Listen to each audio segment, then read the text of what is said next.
Türkmenistan Devlet Başkanı İslam Kalkınma Bankası Başkanı'nı kabul etti.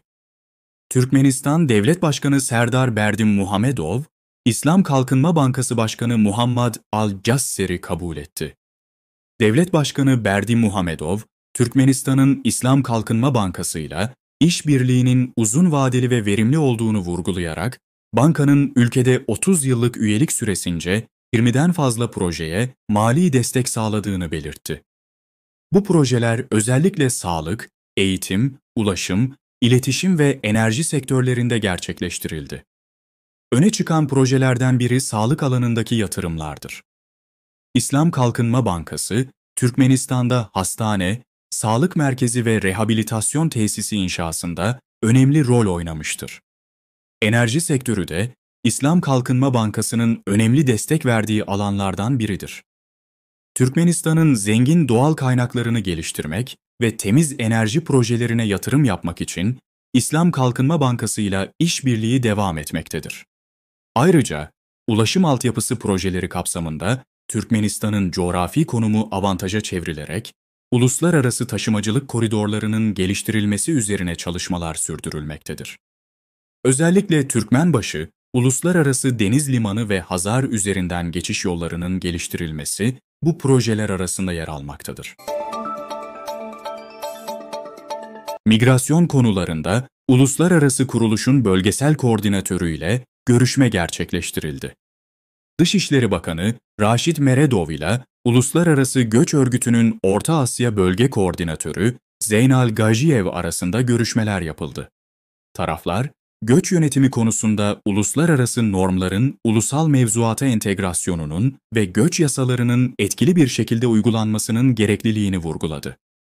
Öte yandan Türkmenistan Devlet Göç Servisi'nde Uluslararası Göç Örgütü'nün Orta Asya Bölge Koordinatörü Zeynal Gajiyev ile bir görüşme gerçekleştirildi.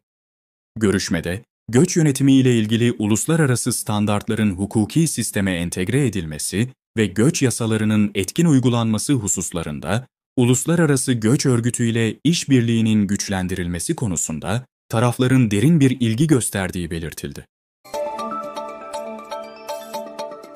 Aşgabat'ta Türkmenistan'ın Ekonomik Başarılar Fuarı devam ediyor.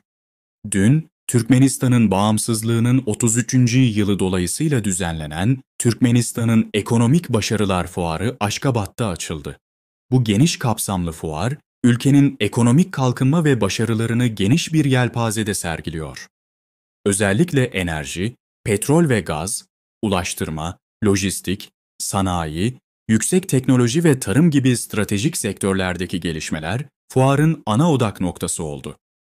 Fuarda dijital ekonomi ve yeşil ekonomi alanındaki yenilikler dikkat çekerken, Türkmenistan'ın sürdürülebilir kalkınma hedefleri doğrultusunda hayata geçirdiği projeler büyük ilgi topladı.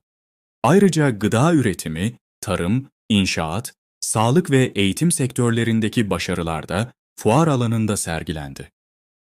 Devlet kurumları, özel sektör temsilcileri, kültür, spor ve turizm alanındaki önemli aktörlerin katıldığı fuar, Türkmenistan'ın sadece ekonomik değil, aynı zamanda sosyal ve kültürel alanlarda da kaydettiği ilerlemeleri gözler önüne serdi. Sergi, çeşitli sektörlerin gelecekteki projelerine ışık tutarken, uluslararası yatırımcılar için de önemli fırsatlar sundu. Fuar, yarına kadar ziyaretçilere açık olacak.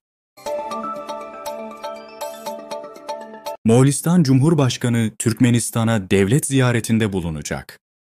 Türkmenistan Dışişleri Bakanı Raşid Meredov, Türkmenistan'daki Moğolistan'ın olağanüstü ve tam yetkili büyükelçisi, ikametgahı Astana'da Dojbayarhu ile bir görüşme gerçekleştirdi.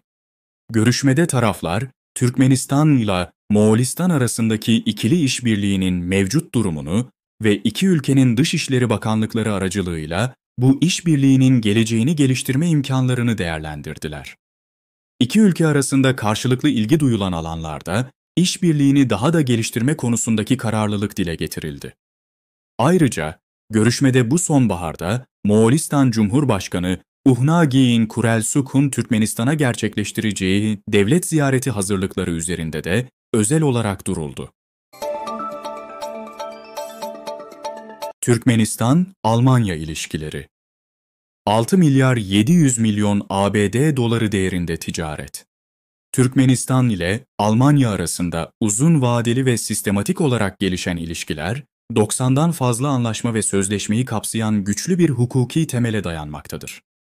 2024 yılının ilk 8 ayında Türkmenistan ile Almanya arasındaki ticaret hacmi 210 milyon ABD doları olarak kaydedildi.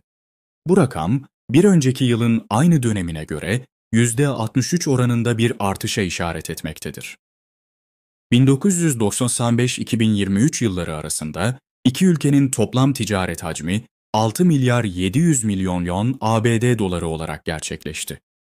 Türkmenistan'ın tekstil sektöründeki teknolojik ekipmanların %25'ten fazlası Alman şirketleri tarafından sağlanmaktadır.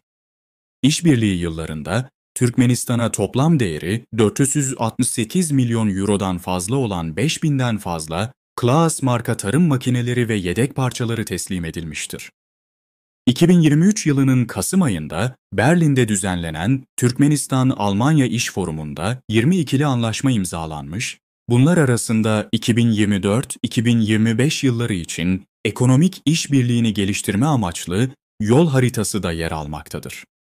Ayrıca Türkmenistan'da Almanca öğrenenlerin sayısı 30 bine yaklaşmaktadır. Almanya'nın çeşitli şehirlerinden Türkmenistan halkının edebi ve tarihi mirasına ait yaklaşık 100 değerli el yazması eserin ülkeye getirildiği belirtilmiştir.